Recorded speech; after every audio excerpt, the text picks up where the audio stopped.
আসসালামু আলাইকুম সবাইকে। আশা করছি আপনারা সবাই অনেক ভালো আছেন। তো আজকে হচ্ছে এসএসসি 2022-এর যে শর্ট সিলেবাসের প্র্যাকটিক্যাল সেটা নিয়ে আসলে আমি এসেছি। তো এখানে যারা যারা এসএসসি 2022 আছে তারা এই প্র্যাকটিক্যালটি দেখে করতে পারে। তো প্র্যাকটিক্যালের ভেতরে যাওয়া যাক। প্রথমেই আছে হচ্ছে পেঁয়াজের কোষ অঙ্কন। এটা আসলে প্রথমে দেওয়া হয়েছে। এখানে সবাই যাদের যাদের স্কুল অনুযায়ী পর্যবেক্ষণ নাম্বারটা দেবে, কারণ আমি পর্যবেক্ষণ নাম্বারটা দেইনি। যাদের স্কুলে যেটা দিতে বলেছে সেই অনুযায়ী দিবেন। আর পেঁয়াজের কোষ যদি আঁকা কষ্টকর মনে হয় তাহলে আমার চ্যানেলে পেঁয়াজের কোষ আঁকার ভিডিওটিও আছে। তো এখানে হচ্ছে মূল তত্ত্ব আর হচ্ছে প্রয়োজনীয় উপকরণ এগুলো দেওয়া আছে। এগুলো বুঝতে যদি কোনো সমস্যা হয় লেখাগুলো, তাহলে অবশ্যই আমাকে প্র্যাকটিক্যালের যে ভিডিওটা এই ভিডিওর নিচেই আপনারা কমেন্ট করতে পারেন, আমি বুঝিয়ে দেওয়ার চেষ্টা করব ইনশাল্লাহ।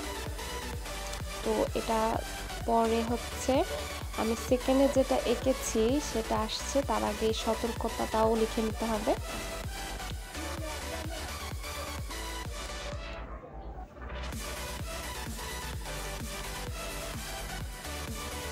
এটা হচ্ছে আমার সেকেন্ড এক্সপেরিমেন্ট, সেটা হচ্ছে অ্যামিবা এঁকেছি। এখানে লেখা আছে অনুবীক্ষণ যন্ত্রের সাহায্যে প্রাণীকোষ অ্যামিবা পর্যবেক্ষণ।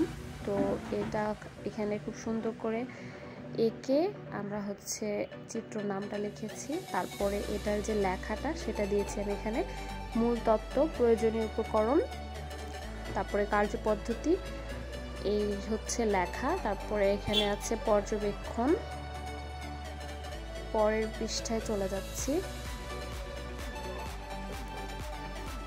পরের পেজে এখানে হচ্ছে সিদ্ধান্ত এবং সতর্কতা, এই অ্যামিবা এক্সপেরিমেন্টের সবকিছু লেখা এগুলো।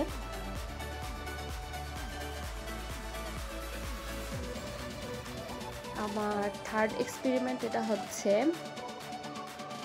পরের পৃষ্ঠায় যাই, সালোক সংশ্লেষণ প্রক্রিয়ায় ক্লোরোফিল ও আলোর অপরিহার্যতার পরীক্ষা।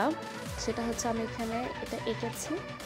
প্রথমে আমরা চিত্রটা এঁকে নিব। পর্যবেক্ষণ নাম্বারটা আবারও বলে দিচ্ছি, দেওয়া যাবে না, এটা যার যার স্কুল অনুযায়ী দিতে হবে।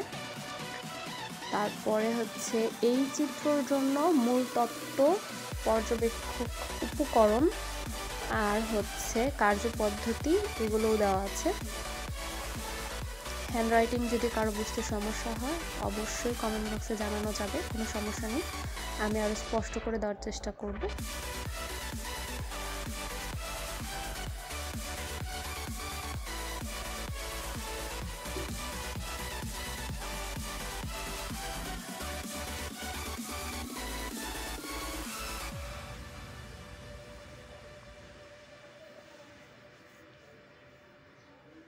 তো তারপর পরের পেজ, ফলাফল দেওয়া আছে। ফলাফলের সবগুলো লেখা এখানে লেখা আছে, 1 2 3 4 5 এভাবে পয়েন্ট করে দিয়েছি আমি।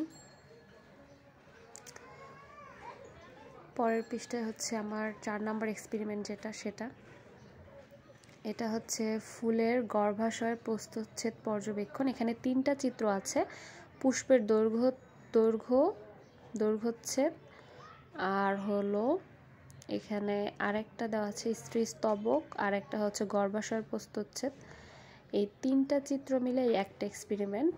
তো এখানে আমি খুব সুন্দর করে লেবেলিং করেছি, তারপরে চিত্রর নামটাও লিখে দিয়েছি, এক্সপেরিমেন্টের নামটা তো উপরে দেওয়াই আছে।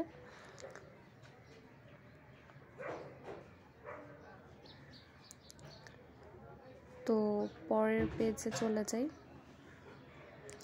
এখানে এই এক্সপেরিমেন্টের মূল তত্ত্ব দেওয়া আছে, প্রজননের জন্য রূপান্তরিক বিশেষ ধরনের বিটপি ফুল, উপকরণ, কার্যপদ্ধতি এগুলো সব কিছুই দেওয়া আছে। কার্যপদ্ধতি 1 2 3 4 অনুযায়ী দেওয়া আছে।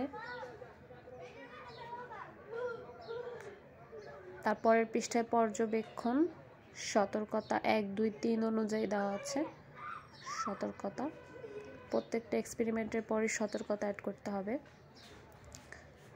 তারপরে হচ্ছে আমার আরেকটা এক্সপেরিমেন্ট, এটা হচ্ছে শ্বসন প্রক্রিয়ায় তাপ নির্গমনের পরীক্ষা। এই যে শ্বসন প্রক্রিয়ায় তাপ নির্গমনের পরীক্ষা, এখানে এটা হচ্ছে ক থার্মোমিটার, এটা হচ্ছে খ থার্মোমিটার। তো এই চিত্রের নাম হচ্ছে থার্মোফ্লাক্সের চিত্র। এখানে আমি লেবেলিং করে দিয়েছি। হাতের লেখা বুঝতে মানে কারো যদি সমস্যা হয় অবশ্যই কমেন্ট বক্সে জানাবেন। অঙ্কুরিত ছোলা বীজ এটা। তারপরের পৃষ্ঠায় হচ্ছে এই এক্সপেরিমেন্টটার মূল তত্ত্ব দেওয়া আছে, তারপর কার্যপদ্ধতিও দেওয়া আছে, তারপরে হচ্ছে পর্যবেক্ষণ। এই লেখাগুলো ধাপে ধাপে লিখে ফেললেই হবে, এত বেশি যে মানে ঠিকঠাকও করে নিতে হবে এরকমটা না, নিজের মতো কিছু লেখা যাবে। পর্যবেক্ষণ, এরপরে পরের পৃষ্ঠায় চলে যাচ্ছি। এই এক্সপেরিমেন্টের শেষ পর্যায়ে সেটা হচ্ছে বৃদ্ধি পাচ্ছে না থার্মোমিটারের তাপমাত্রা, এই লেখা দিয়ে শুরু। তারপরে সিদ্ধান্ত দিতে পারেন। সতর্কতা এখানে 1 নাম্বার 2 নাম্বার। তো তারপরে হচ্ছে আপনাদের সুবিধার জন্য আমি ভিডিওর শেষে চিত্রগুলো অ্যাড করে দিয়েছি। এটা হচ্ছে আমার 2 নাম্বার চিত্র। তারপরে হচ্ছে আমার 3 নাম্বার চিত্র এটা ছিল। তারপরে এটা হচ্ছে আমার 4 নাম্বার চিত্র। এটা সুন্দর মতো আপনারা এঁকে নেবেন, অবশ্যই একটু ফাঁকা ফাঁকা করে, যাতে গ্যাঞ্জাম না লাগে আসলে। তারপরে হচ্ছে শ্বসন প্রক্রিয়ায় তাপ নির্গমনের পরীক্ষার